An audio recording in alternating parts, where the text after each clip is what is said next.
Things can only get better. Yes, the only way is up, folks. Good evening. On the Cry Freedom Show tonight, we are starting off a Nikola Tesla special, which will continue next week, and we have a live interview with Kevin Annett of the International Tribunal into Crimes of Church and State coming up at 8 o'clock. You're listening to Critical Mass Radio. Now, it's our turn.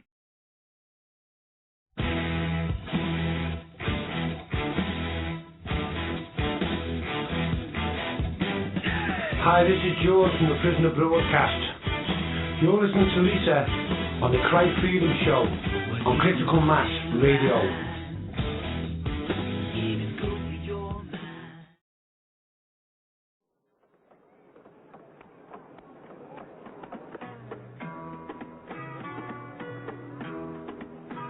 Hello, this is Lisa on the Cry Freedom Show. Hi, this is George from the Prisoner Broadcast.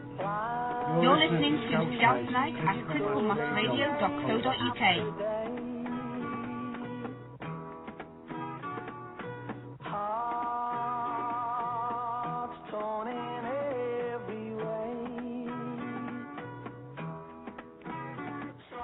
Hey you, what's happened to all the Scouts? There was loads left in that pan before. I've wrapped you some in a pan. No you haven't, there's nothing wrong. Yes, there's a full pan there. Well, you bloody eat it all, that's perfect than usual. The dog must have had it. Yeah, right. There's some lemon curd there, just have a lemon curd butty. Lemon curd, that's all that's left for me. You are always doing this. You like lemon curd? No, I don't like lemon Have a lemon curd butty. No, I don't want a lemon curd butty. I want Calm down.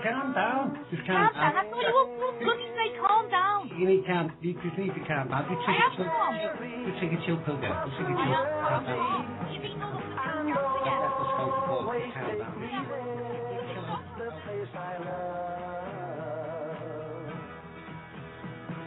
People around every corner, they seem to smile and say,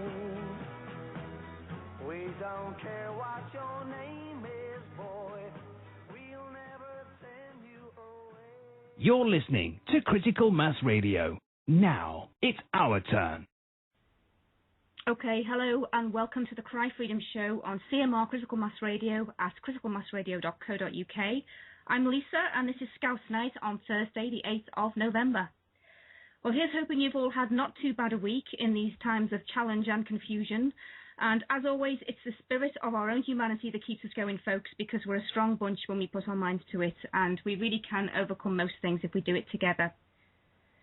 So, we've launched our brand new website this week on the station, and it hasn't been without a few teething issues, I have to say, but such is the way whenever technology is involved, right? But we're getting there, and I hope that those of you that are listening to us tonight from the website will like the new look. In a nutshell, all you need to do to listen to us now is to click on the top right-hand blue button which says Listen Live, and you will then be directed to the Blog Talk Radio Live show page. And then you just have to scroll down to the first show listed and click on the title bar, and you will then get the Live On Air Listen page, which will be launched for you. And just for anyone that is wondering what the green button above that with the Listen Live one, which is called Watch Live, is for, just in case you're wondering, that will not actually allow you to see me at the moment, thankfully, I have to say. This is a feature that we will be using in the future for video streaming and some shows that you will actually be able to watch, amongst other things. But I feel for you to see me sitting here cross-legged on the bed now is not actually going to add any value, so I'm quite happy to remain just a voice personally. So we've got all the main station information down the middle of the page on our website now, and you just need to click on the Read More grey bars at the bottom of each item to get the full picture with the information. And then, of course, we also have the chat room on the left-hand side on the website. And as always, I really do urge people to listen to CMR through the webpage, because we really have a really friendly bunch of helpful people in the chat, and I think it really adds to the listening value to be able to talk to other people who are coming from the same direction. And we also have a bit of a laugh in there too, because that's the number one important thing we all need to keep doing is laughing, or we really are stuffed, right? So finally, two other important things on the web page are the donate button, and I hate to talk about money, but we are totally a non-profit making station run by volunteers, and we're here to trying to do a job which we believe is both essential and vital in these times, and that is to get the right information out to people with solutions. So if you can help us continue to be able to do this by making a donation, no matter how small, then you can rest assured that any money will be used in one way only, and that is to help spread the word. We also have our flyer for the station conference, which is coming up on Saturday the 24th of November in Manchester. That's in the middle part of the site. We're trying to get as many people who feel the same about this system to come together, to listen and to talk and find ways forward, because there are no two ways about it. We're in this mess and we have to help ourselves get out of it, because nobody else is going to help us. This one's down to us. So I would ask you to please help us spread the word about the CMR Time to Act conference. It's a whole day of crucial information that will help us climb up that freedom ladder. So let's do everything we can to try and make a better future for ourselves and for our children. Okay, so we kicked off there with an audio about the secrets of the pyramids and its connection to Nikola Tesla. And Egypt, the pyramids, and all that hidden history involved there has really started to fascinate me personally in a big way recently. Although I have always felt an attraction to the whole Egypt thing, I have to say, even from a child. But that was just going off the information we've been fed from the mainstream system. And I now truly believe that most of what we've been told about our history in general is a total lie anyway. And I hate to disillusion anyone, but this is something I feel very strongly about. Because in my opinion, and the opinion of many others, we've been so deceived by those who use us that although it's not an emotion I promote, it does make me angry to think of the hidden history about ourselves that has been stolen from us. And I personally believe there are countless untold secrets and treasures and keys to so much more locked away in so many places, like the Vatican, for instance, but that's another story. So anyway, the more I hear about what seems to all intents and purposes to be the truth about the pyramids and the civilizations and the technology at this time, the more it draws me in. So I'm going to be covering this a little on a few forthcoming shows, and I actually hope to be able to come together with my fellow Scouser, Reverend George, at some point in the future to do a special show on this. But for now, I want to start this by focusing on someone who does tie into all this in some way, and that is someone who was known as, quote, the genius who lit the world.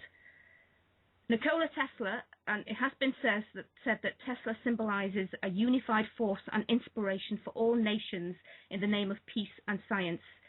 He was indeed a true visionary, far ahead of his contemporaries in the field of scientific development. So just to start off, I've got a short synopsis of his life, and then we're going to get into a little bit more detailed stuff. Nikola Tesla was born on July 10, 1856, in the territory of modern-day Croatia, to his two Serbian parents. Tesla grew up into a bright, inquisitive, yet eccentric child who found himself fascinated by the world around him. Tesla once tried to fly by jumping off the roof of a barn while holding onto an umbrella. He devised a bug-powered motor using June bugs, but had to abort his experiment after a friend decided to eat some of the bugs. Tesla once attempted to generate electricity by rubbing two cats together, which resulted in two very mad cats and a scratched-up Tesla. On June 6, 1884, Tesla arrived in the United States. He was hired by Thomas Edison to do basic electrical engineering, but moved up to redesigning the direct current generators that ran Edison's business. Edison offered Tesla $50,000, or about $1.1 million in today's currency, to make these improvements. After completing this assignment, Tesla asked about the payment for his work. Edison didn't pay out the money. He claimed that he wasn't serious about the payment, that Tesla didn't understand American humor. Tesla eventually left Edison's company and partnered with George Westinghouse in 1888 to commercialize his system of alternating current. The problem here is that alternating current competed with direct current, which Thomas Edison built his entire monopoly on. Thus began the war of the currents. Edison started a massive smear campaign against Tesla and alternating current, trying to scare people away from using it. He spread false information about it, lobbied against its use, and went so far as to electrocute a circus elephant in public. Basically, Edison was a jerk. Direct current had plenty of its own faults. It was the cause of death of countless children and created numerous house fires. Also, the maximum reach of direct current was about 2 miles, which meant a substation had to be built to continue the current. To this day, they would still be building substations if they were going to get electricity across the U.S. Tesla's alternating current could go for hundreds of miles. Lights running on alternate current were bright white, unlike dull yellow lights running on direct current. Eventually, Edison had to give in to the demands of the people and had to go with alternating current. Tesla's influence spreads much further than electricity. He had over 700 patents and came up with ideas such as robots, spark plugs, the electric arc lamp, an X-ray device, bladeless turbines, wireless communication, laser technology, neon lights, remote control, cellular communication, radio, an electrical bath to remove germs, radar, and much more. Tesla died from heart failure in a room of the New Yorker Hotel on January 7, 1943. Despite his fame and influence on the world, he died with significant debts and all alone. While Edison is known as the inventor of the century, Tesla is only acknowledged as a paragraph in today's history books, forgotten and unappreciated. Thus ends the story of Nikola Tesla, genius and inventor.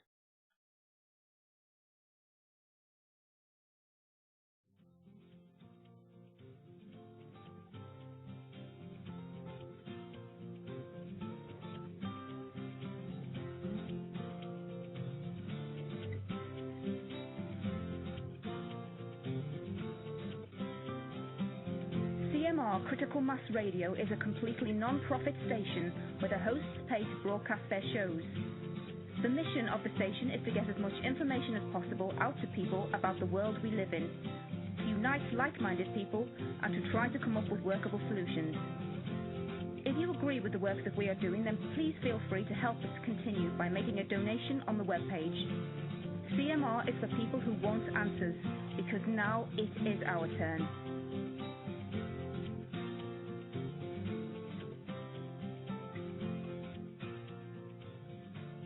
Nikola Tesla was born a subject of the Austro-Hungarian Empire in 1856 in a mountainous area of the Balkan Peninsula known as Lika. His father, Milutin, and his mother, Junka, were both Serbian by origin. Tesla's father was a stern but loving Orthodox priest who was also a gifted writer and poet. At a young age, Tesla immersed himself in his father's library. Tesla's mother was a hard-working woman of many talents who created appliances to help with home and farm responsibilities. One of these was a mechanical egg beater. Tesla attributed all of his inventive instincts to his mother. Tesla began his education at home and later attended school in Karlstad, Croatia, excelling in his studies along the way. An early sign of his genius, he was able to perform integral calculus in his mind, prompting his teachers to think he was cheating. During this period, young Nico saw a steel engraving of Niagara Falls. In his imagination, there appeared a huge water wheel being turned by the powerful cataract. He said to an uncle that he would go to America one day and capture energy in this way. 30 years later, he did exactly that. Despite his early creativity, Tesla did not begin to think of himself as an inventor until he was a young adult. Passionate about mathematics and sciences, Tesla had his heart set on becoming an engineer, but was constantly oppressed by his father's insistence that he entered the priesthood. At age 17, Tesla contracted cholera and craftily exacted an important concession from his father, the older Tesla, who promised his son that if he survived, he would be allowed to attend the renowned Austrian Polytechnic School at Graz to study engineering. Tesla's wish became a reality. At the Polytechnic School, Tesla began his studies in mechanical and electrical engineering. One day, a physics teacher showed Tesla's class a new Gram dynamo that, by employing direct current, could be used as both a motor and a generator. After watching it for some time, Tesla suggested it might be possible to do away with a set of inefficient sparking connections known as commutators. This, his amused professor said, would be like building a perpetual motion machine. Not even Tesla could hope to achieve such a feat. For the next several years, the challenge obsessed Tesla, who instinctively knew that the solution lay in electric currents that alternated. It wasn't until age 24, when Tesla was living in Budapest and working for the Central Telephone Exchange, that the answer came to him. One afternoon, which is ever present in my recollection, I was enjoying a walk with my friend in the city park and reciting poetry. At that age, I knew entire books by heart, word for word. One of these was Faust. The sun was just setting and reminded me of a glorious passage. The globe retreats, done is the day of toil. It yonder hastes, new fields of life exploring. Ah, that no wing can lift me from the soil, upon its track to follow, follow soaring. As I uttered these inspiring words, the idea came like a flash of lightning, and in an instant the truth was revealed. I drew with a stick on the sand the diagram shown 6 years later in my address before the American Institute of Electrical Engineers. This was the invention of the induction motor, a technological advance that would soon change the world. Following his discovery in Budapest, Tesla was hired by electric power companies in Strasbourg and Paris to improve their DC generation facilities. In Germany and France, he attempted to interest investors in his concept for an AC motor, but had no success, and he came to see that in order to realize his idea, he would have to meet the greatest electrical engineer in the world, Thomas Alva Edison. At age 28, Nikola Tesla arrived in New York City and was shocked by what he discovered. What I had left was a beautiful, artistic, and fascinating place in every way. What I saw here was machined, rough, and unattractive. It, America, is a century behind Europe in civilization. The Serbian immigrant had 4 cents in his pockets, some mathematical computations, a drawing of an idea for a flying machine, and a letter of introduction from Charles Batchelor, one of Edison's business associates in Europe. Electricity was first introduced to New York in the late 1870s. Edison's incandescent lamp had created an astonishing demand for electric power, and his DC power station on Pearl Street in Lower Manhattan was quickly becoming a monopoly. On the streets, single poles carried dozens of crooked crossbeams supporting sagging wires, and the exposed electrical wiring was a constant danger. Unsuspecting children would scale the poles only to meet an untimely electrical demise. The residents of Brooklyn became so accustomed to dodging shocks from electric trolley tracks that their baseball team was called the Brooklyn Dodgers. In spite of the perils, wealthy New Yorkers rushed to have their homes wired, the most important being the banker J.P. Morgan, who had invested heavily in Edison. It was into this state of affairs that the 6 foot 4 inches tall immigrant from Eastern Europe entered Edison's office. Thrilled and terrified to meet his hero, Tesla handed Edison his letter of recommendation. It read, "My dear Edison, I know 2 great men, and you are one of them. The other is this young man." Tesla proceeded to describe the engineering work he had done and his plans for an alternating current motor. Edison knew little of alternating current and did not care to learn more about it. In short, AC power sounded like competition to Edison, but there was something different about Tesla, and Edison immediately hired him to make improvements in his DC generation plants. Tesla claimed that Edison promised him $50,000 if he succeeded, perhaps thinking it an impossible undertaking. But the potential of so much money appealed mightily to the impoverished immigrant. Both Tesla and Edison shared a common trait of genius in that neither of them seemed to need much sleep. Edison could go for days, taking occasional catnaps on a sofa in his office. Tesla claimed that his working hours at the Edison Machine Works were 10:30 a.m. till 5 a.m. the next day. And even into old age, Tesla said he only slept 2 or 3 hours a night. But that is where the similarity ended. Tesla relied on moments of inspiration, perceiving the invention in his brain in precise detail before moving to the construction stage. Edison was a trial and error man who described invention as 5% inspiration and 95% perspiration. Edison was self-taught. Tesla had a formal European education. It was only a matter of time until their differences would lead to conflict.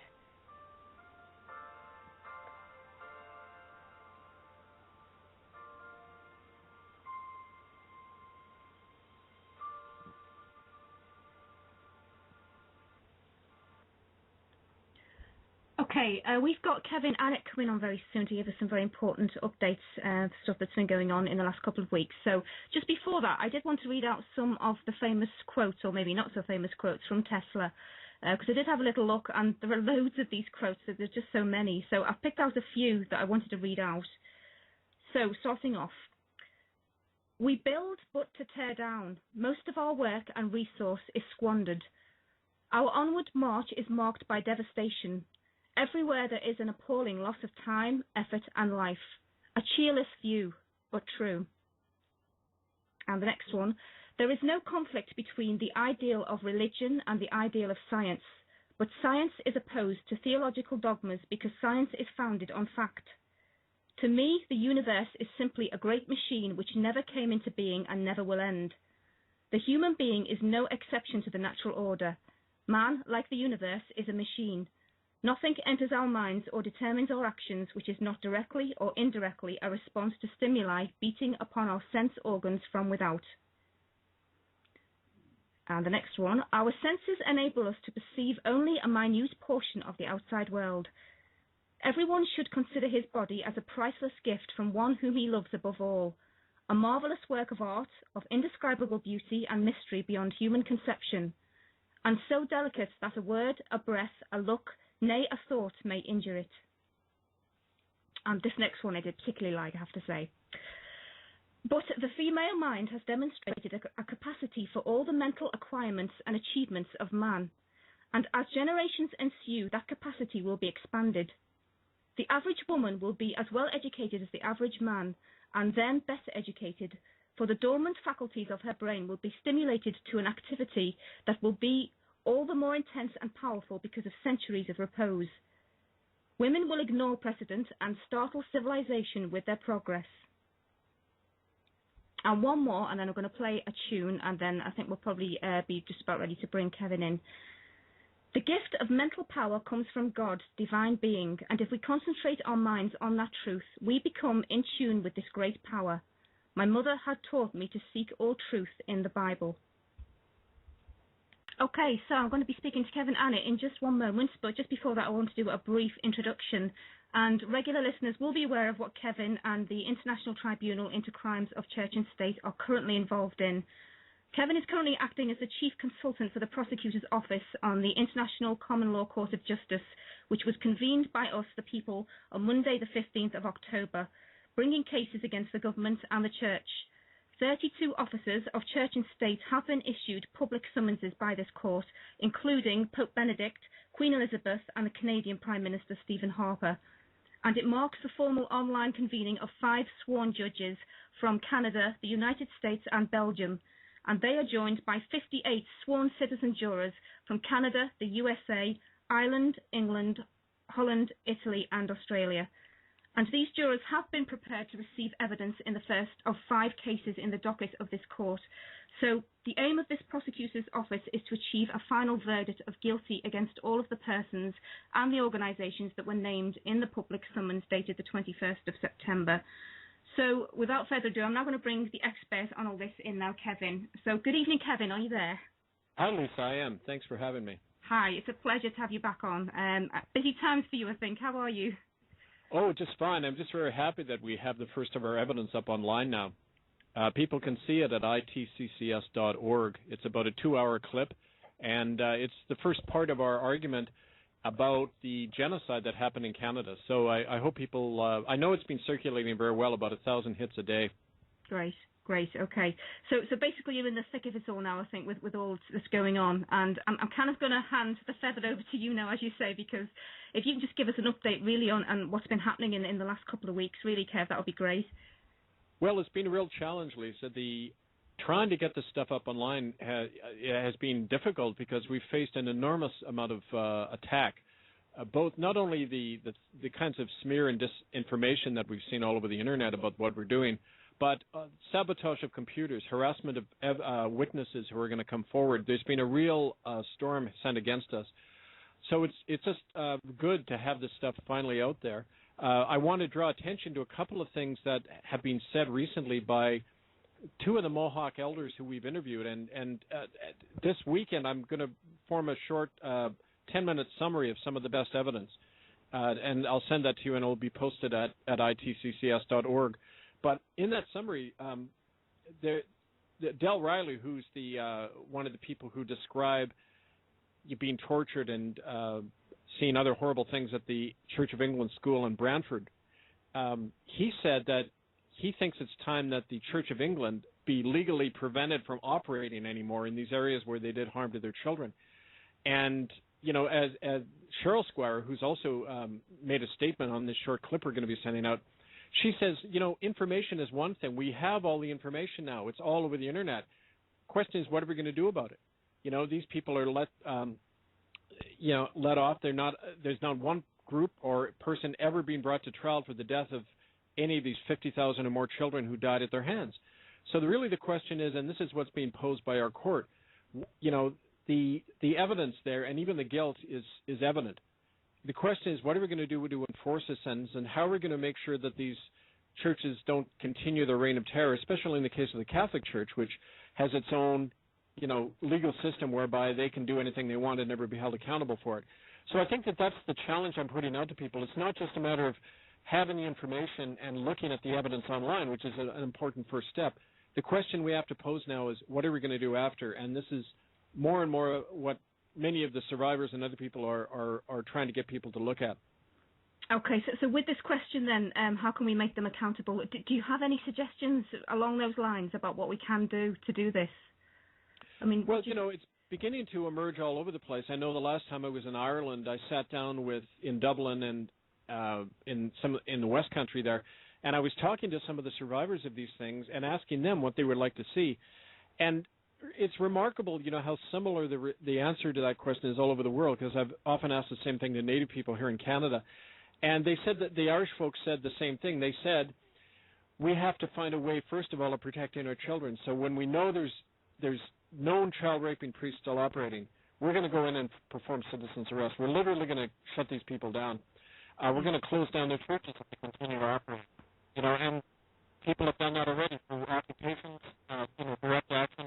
I think it has to happen on that level, but at a broader level, we have to make this a political issue. We've got to challenge, you know, in elections, political candidates to say you have to annul the charitable tax exempt status of these churches, because there's no way that citizens should be funding these churches that did these horrible crimes and continue to protect child rapists in their midst. So I think it's got to be a broader political issue, but also a personal action on the local level, and that's what we're trying to organize. In the States, groups have already organized what they call child protection action groups, and they're going to be going in and doing that, finding ways of stopping people who the police and the courts will not touch, and that's in many cases these child raping priests. So that's just one example, but I want to put it out there to the listeners and yourself. I mean, any ideas that you have in terms of how in your community this can be made real. I know that in England, the whole Jimmy Savile scandal that's breaking loose now, I mean, it shows you the extent to which these child rapists operate at a high level of governmental power with complete protection. I mean, you know the gory details of this fellow, and this is one example of what we're dealing with. Yeah, and this is it, and it's all about protecting our children. And as you just said, this whole thing that's coming out here now, we've had numerous programs here on CMR about the social services, or the SS as we call them, and what's going on. And I know you're connected with all of that as well, Kev, aren't you? Because I know you're working closely on that kind of forum as well. It's not just the Indigenous people that you're working with; it is the greater picture. Yeah. Absolutely, and for the last number of years, I've become involved more and more with the whole movement against state-funded child trafficking, the Holy Greek case, you know, in England that I was involved with. And so, yeah, more and more, it began for me with the Native people, and of course I'm still involved with that, but it's much broader, as you say. I just feel the whole thing here is that because there is this undercover thing that's going on with our children that is, we're led to believe it's such a big thing, and it's going on in so many places. And I just feel personally that there's still so many people here that haven't got a clue about what is going on, and that is the most frightening thing, and that is what we're trying to do here, get the information out. But it's just frightening how many people don't know. It's true, and you know, once they do know, they feel, well, we're up against the state here and these powerful churches, what can you do? But I think the advantage of framing things the way we've done, we start out in the context of a court. We look at hard evidence. This is not a witch hunt. This is not a kangaroo court. This is a bona fide court of law. We have sworn judges and jurors, and we're saying to people we have the right under common law to take the law into our own hands to protect our kids when this isn't happening in the normal by the so-called authorities. So I see this court really as a springboard. The first cases have to do with Canada and the Indian residential schools, but by the new year, our second round of cases involve the Catholic Church, modern-day child trafficking, and that's going to be a real focus of our court and the work we do in 2013. So when I come back to England, probably around April, I hope to meet with a lot of groups and start working on that specifically. Sure, great. Okay. So for you personally, once these courts have sort of drawn to a conclusion and the decisions have been made, what do you see then as the next actual stage from your own point of view? Well, personally, you know, it has many dimensions for me. It's become a real, you know, my whole life is being changed by this, of course, but I've had my eyes open to what we're really part of, and I realized that, you know, a whole system that's produced this over centuries, you're not going to get rid of unless you go very deep and ask fundamental questions of where it all came from. And I see this as a real need for a spiritual and a political reformation, where we have to say, you know, we've got to reinvent our society so that we don't operate according to the belief that we can go in and destroy other peoples, that children are commodities to be traded around, that human beings are commodities, you know, and we have to redo the whole way we operate in society. So for me, it's part of that whole broader transformation. And, you know, we could talk for hours about that, but I think for me, realistically, that's the only way we can head, because you're not going to get these institutions to reform themselves or to admit they've done something wrong. We've you know, learned that through bitter experience. Okay, I know this is something you've been looking at, Kev, as well. I know you've been looking into the root cause, and it's so easy for us all just to blame the powers that be for all the things that are going on. But even when you look, I mean, I did a sort of a readout about the Trail of Tears and what that entailed, and what the sort of so-called soldier on the ground was doing to the indigenous people that refused to leave their homeland. And we can't just blame the people at the top, because there are people much further down, nearer to us, that are still have carried out and are still carrying out these horrendous acts against their own people. That's right. And, you know, we recognizing our collective complicity in something doesn't mean we have to operate from guilt, because guilt is a way to avoid taking responsibility. I see this a lot of time in the people in our culture, Euro-Canadian culture, that people avoid saying, well, look, there's a very simple thing under international law. It's called the Rome Statute of the International Criminal Court. It says that when your government and your society is engaged in crimes against humanity, you're obligated not to pay them taxes. Stop paying taxes to the government, because you're colluding in a crime against humanity. So we have international law on our side. This is not some David and Goliath struggle. We have law, we have the evidence, and we have the majority of people on our side. It's just a matter of organizing that and naming what we're doing in a very clear way that people can understand. So I see this as a real exciting time, actually, for us to begin to do this on every level. Yeah, it is, yeah. So do you still think a lot of the reason for the apathy out there is purely ignorance, or is a lot of it down to the brainwashing system that we all live in, do you think? Or both? I think it's both. You know, I was saying to my partner Carol the other night, looking at people 20 years ago and now, there's definitely been a real dumbing down process, not just at the level of awareness, but just the way the brain operates. You know, logical, critical thinking has been numbed, definitely. I can see that. I think to some degree it's been done to us, but it's not irreversible, because when you get people one-on-one talking about this stuff, you can see an awakening happening. So I think there's a lot to fight against, as I've mentioned before, just trying to get this evidence up online. But the real power lies in our hands, and it's the extent to which we can take power back in our communities, that we can, you know, strengthen one another. And I think it starts very locally, and people have got to start getting together. It doesn't require the internet. You can get together in people's homes. That's how we get strength from each other anyway. Yeah, well, I personally believe that it's direct contact anyway that's the bigger thing. I mean, we can do so much through the internet and we can reach out so far, but I think the real humanity thing is when you actually get together and you do it in groups. And of course, that's why I think that they've actually forced the powers that be to try and stop us being a community, because I don't know what it's like elsewhere in the world, but the sense of community in the UK has just really gone really downhill, big time. I mean, is it the same over in Canada, would you say, or? I'd say so, but you know, it's kind of interesting, because the fear level is certainly higher, but the outrage is definitely high as well. I remember the last time I was in London, just the number of people I was meeting who were coming up and saying, you know, this is ridiculous. I mean, we've got to draw a line here. When during the protest, the Pope March, I was there when the people began to organize that, and I took part in that in September 2010. They expected, the humanists who organized it expected maybe 1,000 people. The 20,000 people showed up when Ratzinger came to town. Wow. And they were incredibly creative, unafraid, you know, singing and dancing. You know, I was really pumped up by that, as were all of them. So it shows you the times we live in. It's really bad, but things are also getting really good, and we have to really put our energy and consciousness where where the creative stuff is happening, where the hope is. Yeah.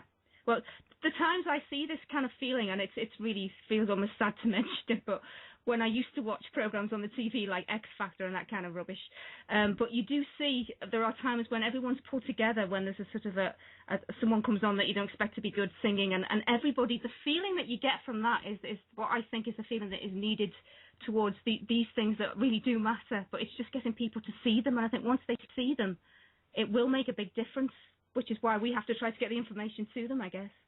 It's true, and music is so essential. I remember when I used to do, as a minister, I used to do services in care homes with older folks. Some of these people had, and this is a really interesting thing, some of them who have had strokes, they can't speak, but they can sing. Yeah. Because the music and the singing comes from another part of our brain, not the speech center. And it's almost like the brain can be affected by fear, but some part of the brains can't be reached. And I think singing is an ancient thing we all share, and it's something that, when we're singing together, we're hearing uplifting music, something is triggered in us that isn't just by a speech. And I think, that's something I really try, whenever we hold meetings, we try to start with singing and drumming and that kind of thing, just to bring people's spirits together. Yeah, I completely agree with that. And I did see something on that myself. I think it was people with Alzheimer's, and they were basically just sitting in a chair doing nothing, and then they started playing a tune from their past to them, and they just became alive. It was amazing. That's a good analogy. That's exactly a weapon that we have, So do you think they've used music against us as well, though, with the mainstream stuff, that in a way to sort of brainwash the youth? Yeah. Absolutely. I think there's been a lot written. As a matter of fact, I have a friend, Anne Diamond, in Quebec, who was a victim of the MK-Ultra experiments in the 60s, and she's actually done a lot of research showing how there was a part of the CIA's plan in the MK-Ultra mind control was to orient to pop culture. And, we know a whole number of leading singers, like folk singers like Joan Baez, whose own brother was an MK-Ultra psychiatrist and used his 3 daughters in mind control experiments, including Joan Baez. So, it's an example of how, they use the things that are a strength against us, so we've got to do the same back at them. Yeah, we've got to create our own music and fight back. Exactly, yeah. I mean, we have a couple of the hosts that play a lot of the old Celtic music and things on here, and we just feel that really stands for so much. I know you play a lot of that on your shows too. Yeah, I try. I mean, it's we got to know where our roots are. It's what Native people always tell us, and we're all indigenous from somewhere. We have to stand on our land, stand in our language and our music. That's where we get our strength from. It is. So you obviously mix with a lot of indigenous people, as we don't obviously do so much here in the UK, but what would you say is the people that you mix with, what is their general feeling for now and the future, would you say, as a rule? Well, it's hard to generalize because there's different nations. A lot of the people I work with are in pretty bad shape. Mm. They aren't plugged into the government money. They aren't plugged into the wealthy tribal chiefs who work for the government often. So on their own, a lot of the work I do is just to try to keep them going. Their attitude is very mixed. I mean, on the one hand, they're total realists. People in Vancouver, for example, I've worked with for years, who've gone through the court system, we've tried to do justice. They come out the other end even worse off, and they know you can't get any kind of justice or help through the system. Yeah. And what they all end up saying is, well, at least I have my language, at least I have my culture, at least I know who I am. And that's really all we have. We have ourselves and our ability to make a real stink and a real noise and draw more people to us, more allies. So I think the challenge is to break into the so-called mainstream of society and let people sitting there know that their fate is tied up with what we do as well. It isn't just us who are going to be the targets. It's everybody who's on the line right now. Okay. And what about the general opinion of the average Canadian, white Canadian out there towards the Indigenous people? Has that changed at all, would you say, in the last sort of 5-10 years or not? I think it's been forced to because of the work we've been doing. And it's also very much the case, though, that Canada is even more apartheid than South Africa ever was. And because it's not recognized as such. I mean, white people in Canada, literally, Native people are invisible to them. They never talk about them. They're never part of the discourse politically or anything. They're treated in a very tokenistic manner. And so to even get through to most white people here is very difficult when you say, sterilizations and murders. And, we have a woman, Lorna McNaughton, and if people go to itccs.org, our posting there from November 5th, the first online evidence, the very first person you hear is Lorna McNaughton, and she's describing how Mohawk children, her brother witnessed how Mohawk children were taken by Canadian soldiers in 1943, taken out to a ditch and shot, and their bodies thrown in the ground. And he was a witness to that. And, for Canadians to hear that, that their own soldiers, right at the time they were fighting Hitler, they were also getting rid of excess Native kids whose land they wanted. I mean, it's really hard for them to believe that, but when we show them the evidence and the death records and all that, especially the younger people, they're coming around, and there's more people now than even 5 years ago who used to shun this stuff. They're looking at it more. So I would say we're making gradual progress. Yeah. So we do need to target the younger people in some way, because that, at the end of the day, that is the future, isn't it? Yeah, totally. I see that from another recent article that you are calling for international and political sanctions to be brought against Canada, specifically for the genocide of the Indian people. What's happening on that exactly, Kev? Well, it's especially for people in England, it's a very important thing, because over half the tourists who come to Canada are from England. And people in your country can play a really important role. Go down to Canadian embassies and consulates. Go down to, Canadian Trade Commission, or if Air Canada or any Canadian business has an office in your community, do some research, find out where they are, and start holding information pickets saying Native elders and victims in Canada have called for a boycott of Canadian trade and tourism. Please help us. This is more serious than the Canadian seal hunt, which, of course, made a lot of news. We're talking murdered children, murdered human beings, not murdered seals.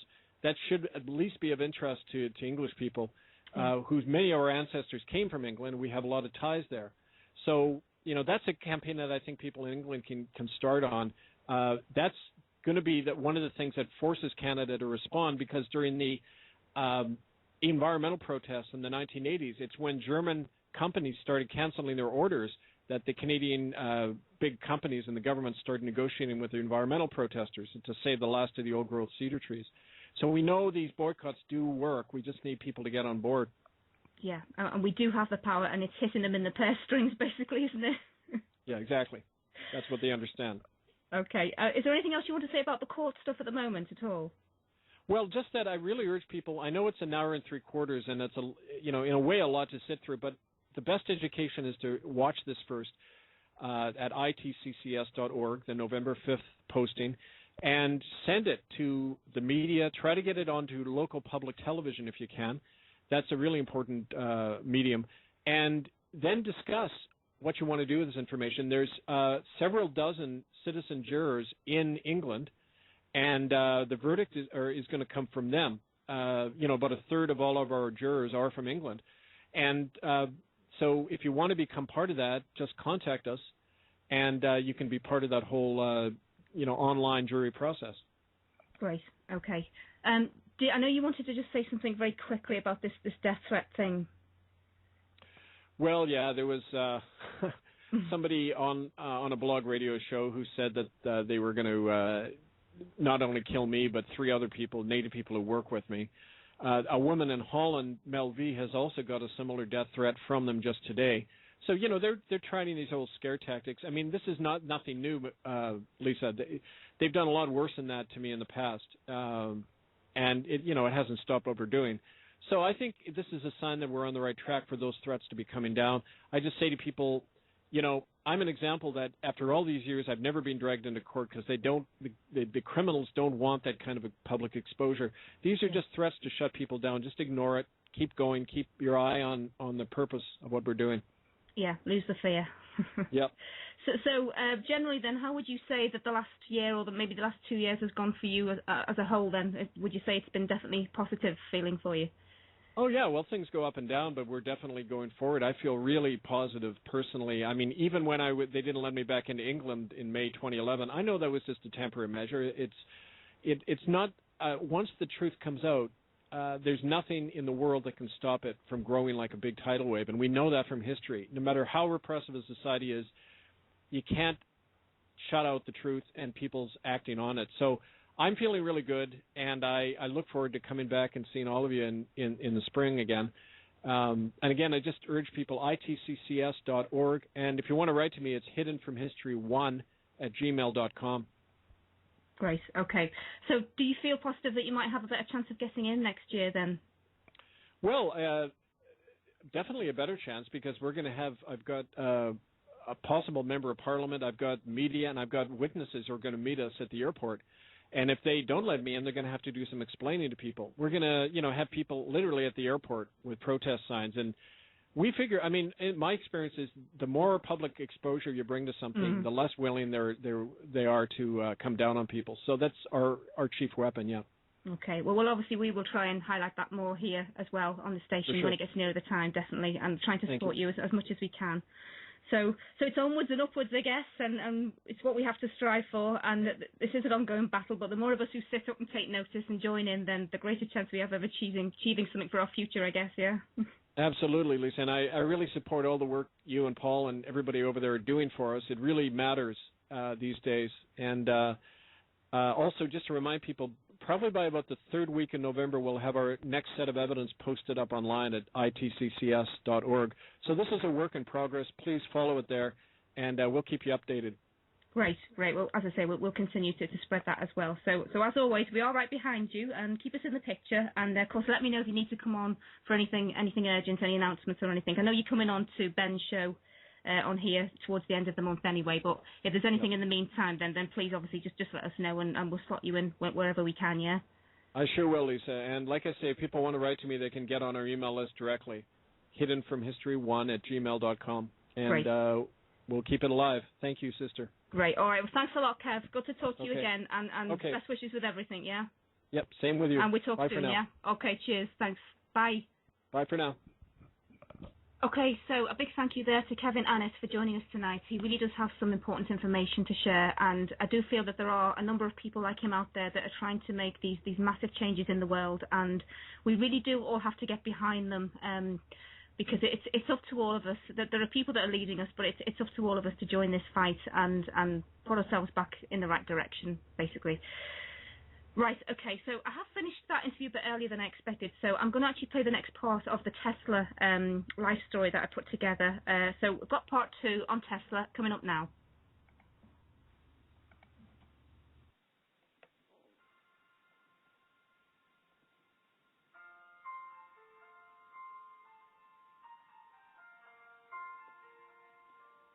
Several months after Edison employed him, Tesla announced that his work was successfully completed. When Tesla asked to be paid, however, Edison seemed astonished. He explains that the offer of $50,000 had been made in jest. "When you become a full-fledged American, you will appreciate an American joke," Edison said. Shocked and disgusted, Tesla immediately resigned. Word began to spread that a foreigner of unusual talent was digging ditches to stay alive. Investors approached Tesla and asked him to develop an improved method for arc lighting. Although this was not the opportunity he had hoped for, the group was willing to finance the Tesla Electric Light Company. The proud new owner set to work and invented a unique arc lamp of beautiful design and efficiency. Unfortunately, all of the money earned went to the investors, and all Tesla got was a stack of worthless stock certificates. But his luck was about to change. Mr. A.K. Brown of the Western Union Company agreed to invest in Tesla's idea for an AC motor. In a small laboratory just a short distance from Edison's office, Tesla quickly developed all the components for the system of AC power generation and transmission that is used universally throughout the world today. "The motors I built there," said Tesla, "were exactly as I imagined them.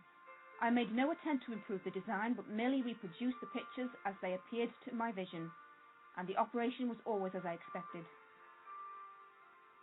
The battle to produce his motor was over, but the struggle to introduce it commercially was only just beginning. In November and December of 1887, Tesla filed for 7 U.S. patents in the field of polyphase AC motors and power transmission. These comprised a complete system of generators, transformers, transmission lines, motors, and lighting. So original were the ideas that they were issued without a successful challenge and would turn out to be the most valuable patents since the telephone. An adventurous Pittsburgh industrialist named George Westinghouse, inventor of railroad air brakes, heard about Tesla's invention and thought it could be the missing link in long-distance power transmission. He came to Tesla's lab and made an offer, purchasing the patents for $60,000, which included $5,000 in cash and 150 shares of stock in the Westinghouse Corporation. He also agreed to pay royalties of $2.50 per horsepower of electrical capacity sold. With more inventions in mind, Tesla quickly spent half of his newfound wealth on a new laboratory. With the breakthrough provided by Tesla's patents, a full-scale industrial war erupted.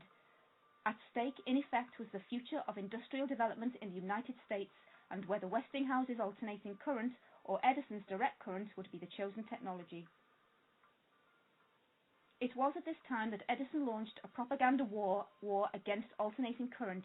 Westinghouse recalled, "I remember Tom Edison telling them that direct current was like a river flowing peacefully to the sea, while alternating current was like a torrent rushing violently over a precipice. Imagine that.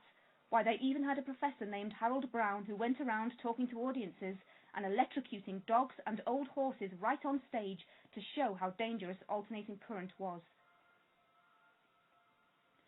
Meanwhile, a murderer was about to be executed in the first electric chair at New York's Auburn State Prison. Professor Brown had succeeded in illegally purchasing a used Westinghouse generator in order to demonstrate once and for all the extreme danger of alternating current.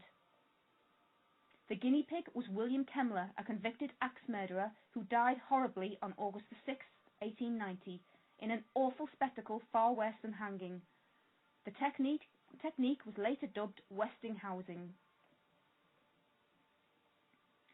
In spite of the bad press, good things were happening for Westinghouse and Tesla. The Westinghouse Corporation won the bid for illuminating the Chicago's World Fair, the first all-electric fair in history. The fair was also called the Columbian Exposition in celebration of the 400th anniversary of Columbus discovering America. Up against the newly formed General Electric Company, the company that had taken over Edison's company, Westinghouse undercut GE's million-dollar bid by half. Much of GE's proposed expenses were tied to the amount of copper wire necessary to utilize DC power. Westinghouse's bid proposed a more efficient, cost-effective AC system. The Columbian Exposition opened on May 1, 1893. That evening, President Grover Cleveland pushed a button and 100,000 incandescent lamps illuminated the fairground's neoclassical buildings. This city of light was the work of Tesla, Westinghouse, and 12 new 1,000-horsepower AC generation units located in the Hall of Machinery. In the Great Hall of Electricity, the Tesla polyphase system of alternating current power generation and transmission was proudly displayed. For the 27 million people who attended the fair, it was dramatically clear that the power of the future was AC. From that point forward, more than 80% of all the electrical devices ordered in the United States were for alternating current. The Niagara Falls Power Project was an act of pure technological optimism. Americans had dreamed of pressing the falls into an honest day's work since the first pioneer sawmill had been built there in 1725. But schemes for extracting power had never been adequately conceived. Since his childhood, Tesla himself had dreamed of harnessing the power of the great natural wonder. And in late 1893, his dream became a reality when Westinghouse was awarded a contract to create the powerhouse. The contract came as a result of a failed competition spearheaded by the International Niagara Falls Commission. The commission, charged with planning the power project, has solicited proposals from experts around the world, only to reject them all. The schemes ranged from a system using pneumatic pressure to one requiring ropes, springs, and pulleys. And there were proposals to transmit DC electricity, one endorsed by Edison. At the head of the commission was Lord Kelvin, the famous British physicist who had been as opposed to alternating current as Edison until he attended the Chicago Exposition. Now a strong convert to AC, Kelvin and his commission asked Westinghouse to use alternating current to harness the power of the falls. Okay, well, my time is almost up again tonight, folks, so thanks again to Kevin Annett for joining us tonight. I will be continuing with my Nikola Tesla feature next week and also be carrying on with excerpts from Robert Young's book, Your Own Personal Supercomputer, with vital information about who we all really are. And again, at the risk of being totally boring, that final plug for the Time to Act conference, the CMR conference, which is taking place on Saturday, the 24th of November. Please do join us on that day, and let's get down to taking back our planet, okay? Next up on Scouse Night, we have my friend and mucker, the Reverend George, on the Prisoner broadcast with Pippa. And this evening, they're actually highlighting our forthcoming conference again with some speakers. Some of the speakers will actually be on the show tonight. I think David Noakes is on and a couple of the other speakers. And they're going to be giving out some essential information on the day itself and also talking about that tonight. So it should be a good one. I'm actually going to miss that because I'm going to whiz out after this. I've got a date with a pub quiz. I'm going back out into the Matrix. But there you go. Sometimes we have to. So have a fab show, George, and I'll catch up with it later. I'm going to finish with a bit of a very small quote that I found on Freedom, and it's basically one line. It's freedom. Free your mind, let the external breathe, calm the chatter, and peace will prevail. And I very much am into this line of thinking in that sometimes our brains just do too much and we need to shut them off a little bit and let our hearts do a little bit more. So I'm going to finish off with a wonderful quote that we have played a couple of times from our wonderful co-host here, Rob Freeman, and a bit of a tune after that. And then we've got the Reverend George coming up at 9 o'clock. So good night, everyone. Hope you've enjoyed the show. Please stay safe and stay hopeful. Wishing you all a perfect life, perfect health, and a magic future. Thank you for listening, and I'll see you all next week.